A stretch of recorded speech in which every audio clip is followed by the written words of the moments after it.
Eu acredito que às vezes são as pessoas que ninguém espera nada, que fazem coisas que ninguém consegue imaginar. Nós só podemos ver um pouco do futuro, mas o suficiente para perceber que há muito a se fazer. E ciência é uma equação diferencial.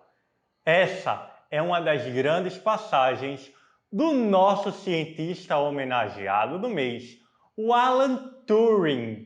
Então seja muito bem-vinda e muito bem-vindo ao quinto episódio do Cientista em Foco. Quer saber mais?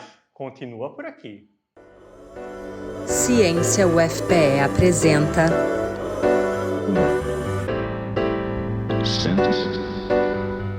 Science.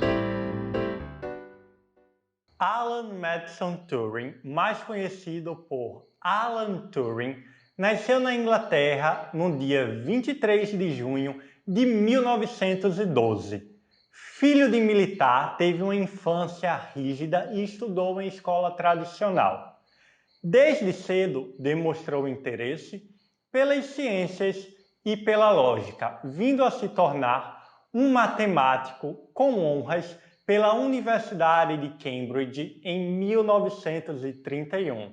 Depois de formado, estudou para criar uma máquina automatizada que materializasse a lógica humana e solucionasse qualquer cálculo representado no formato de um algoritmo.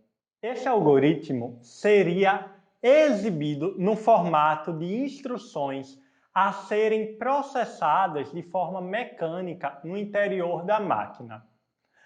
A máquina de Turing é um dos protótipos dos computadores modernos, fazendo com que Alan Turing seja um dos pioneiros da computação e considerado o pai da ciência computacional e da inteligência artificial. Alan Turing também teve um papel decisivo durante a Segunda Guerra Mundial, tendo sido contratado juntamente com outros gênios da época pelo Serviço de Inteligência Britânica para desvendar, decodificar mensagens enviadas diariamente pelos alemães. Alan foi o idealizador de uma máquina capaz de identificar os pontos fracos da codificação das mensagens para que fosse possível quebrá-las, decifrá-las e descobrir a localização dos submarinos alemães. Essa atividade de Alan, que foi de sucesso, provavelmente auxiliou para o encurtamento da guerra.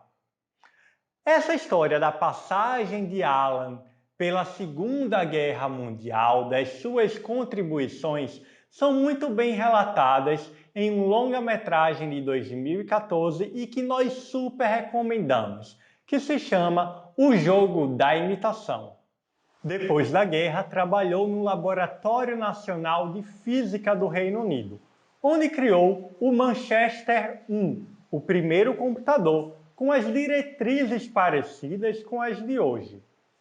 Na década de 50, foi preso por indecência após ter declarado às autoridades que era homossexual, o que na época era considerado crime no Reino Unido. Perdeu seu cargo e foi condenado à castração química. Em 1954, morreu, o que para alguns parece ter sido um suicídio por administração compulsiva de remédios. Em 1967, as leis do Reino Unido deixaram de considerar a homossexualidade um crime. E em 2009, o então primeiro-ministro inglês, Gordon Brown, se desculpou em nome do governo pelo ocorrido com Alan Turing. No dia 24 de dezembro de 2013, a rainha Elizabeth II concedeu a Alan Turing um perdão real. Entretanto, somente em 2017, Uma lei anulava as condenações de todos aqueles homens que foram injustamente perseguidos antes do fim da legislação homofóbica. Cerca de 15 mil dos 65 mil homens condenados ainda estão vivos. Não perca o próximo episódio e nos acompanhe nas nossas redes sociais, no Facebook, no YouTube e no Instagram. Te vejo no próximo episódio. Até lá!